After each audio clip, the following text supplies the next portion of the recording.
முன்னாள் இராணுவ வீரர் ஐயா நினைவாக அன்னதானம் வழங்குகிறார்கள்.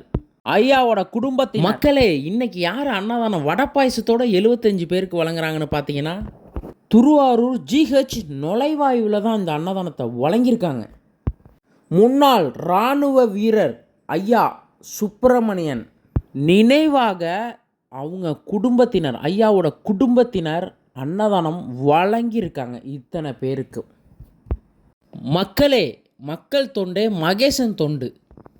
மக்களே, இத்தனை பேர் பசியை போக்கணும், ஐயாவோட குடும்பமே நல்லா இருக்கணும். மக்களே, அவங்க குடும்பமே நல்லா இருக்கணும் நோக்கத்தோட இன்று ஈதல் அறக்கட்டளை சார்பில் ஒரு மரக்கண் நடப்பட்டது. மக்களே, இத்தனை பேரும் சாப்பாடை வாங்கிக்கிட்டு அவங்க குடும்பத்தை வாழ்த்துனாங்க பாருங்கள். அதை நேரில் பார்க்குறப்ப ரொம்ப சந்தோஷமாக இருந்துச்சு மக்களே. ஏன்னா இத்தனை பேர் பசியை வடை பாயசத்தோடு போக்கியிருக்காங்களே, அவங்க நல்லா இருக்கணும்னு மனதார வாழ்த்துகிறோம். அவங்க குடும்பம் 7 தலைமுறைக்கு நல்லா இருக்கணும் மக்களே.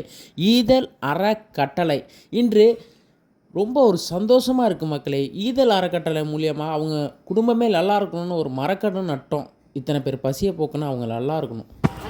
பிள்ளைங்களாம் நல்லா இருக்கும், நீங்களும் நல்லா இருப்பீங்க, உங்கள் குடும்பம் எல்லாரும் நல்லா இருக்கணும். ரொம்ப சந்தோஷமா, உங்கள் ஆசீர்வாதம் எங்களுக்கு இப்போ